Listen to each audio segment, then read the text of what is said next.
اعوذ باللہ من الشیطان الرجیم بسم اللہ الرحمن الرحیم۔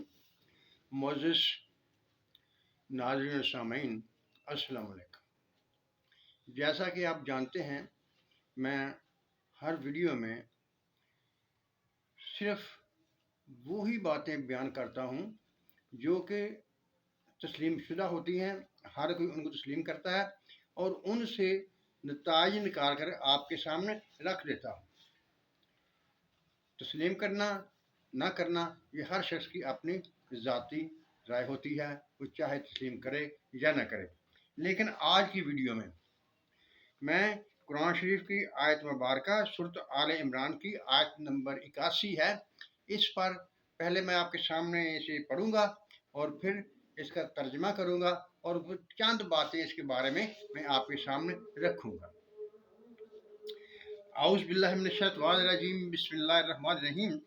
وَإِذْ أَخَذَ اللَّهُ مِيثَاقَ النَّبِيِّينَ لَمَا آتَيْتُكُم مِّن كِتَابٍ وَحِكْمَةٍ ثُمَّ جَاءَكُمْ رَسُولٌ مُصَدِّقٌ لِّمَا مَعَكُمْ لَتُؤْمِنُنَّ بِهِ وَلَتَنصُرُنَّهُ قَالَ أَأَقْرَرْتُمْ وَأَخَذْتُمْ عَلَىٰ ذَٰلِكُمْ إِصْرِي قَالُوا أَقْرَرْنَا قَالَ فَاشْهَدُوا وَأَنَا مَعَكُمْ مِنَ الشَّاهِدِينَ وَمَن تَوَلَّىٰ بَعْدَ ذَٰلِكَ فَأُولَٰئِكَ هُمُ الْفَاسِقُونَ۔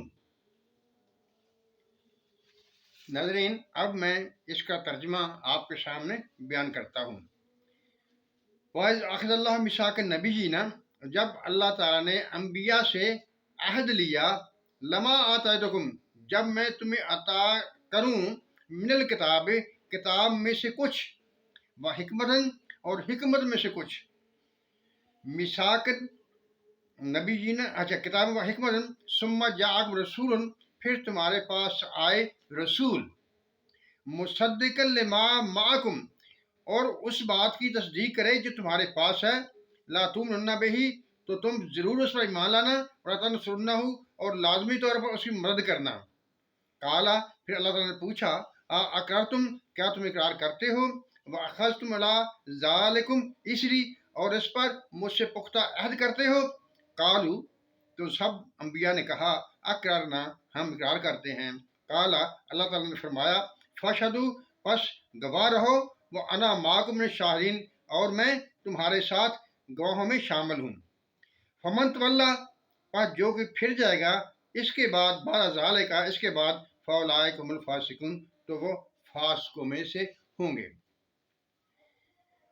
اب سامعین کرام، سوال یہ پیدا ہوتا ہے کہ میں نے یہ آیت مبارکہ آپ کے سامنے کیوں پیش کی، کیوں پڑھا اور ترجمہ کیا۔ اب میں اس کے بارے میں تھوڑی سی تشریح آپ کے سامنے رکھتا ہوں۔ دیکھیے، اللہ تعالیٰ نے انبیاء کرام سے عہد کا ذکر کیا ہے۔ اس کا مطلب یہ ہوا کہ وہ تمام انبیاء سے عہد لیا گیا تھا، کوئی نبی باقی نہیں رہا تھا۔ یعنی جتنے بھی نبی حضرت آدم سے لے کر بعد میں آنے والے تھے، سب سے عہد لیا گیا تھا، کوئی نبی باقی نہیں رہا تھا۔ اور ان سے کہا تھا کیا، جب لما آتیتکم من الکتاب والحکمت، جب میں تمہیں کتاب اور حکمت میں سے کچھ عطا کروں، یعنی ان کو نبوت مل جائے، اس کے بعد ثم کا لفظ یہ کرتا ہے کہ اس کے بعد، یہ تفاخر زمانی کو ظاہر کرتا ہے۔ ثم جاءکم رسول، پھر تمہارے پاس آ جائے وہ رسول،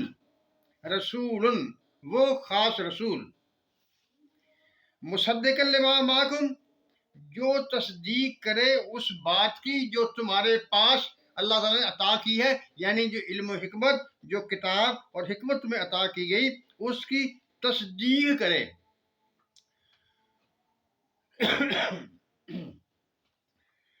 لا تؤمنن بہ، تو آپ نے اس پر ایمان لانا ہے، وتنصرنہ، اور اس کی مدد کرنا ہے۔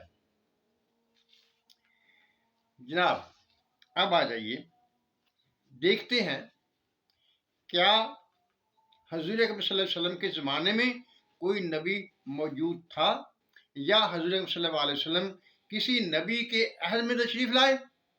نہیں،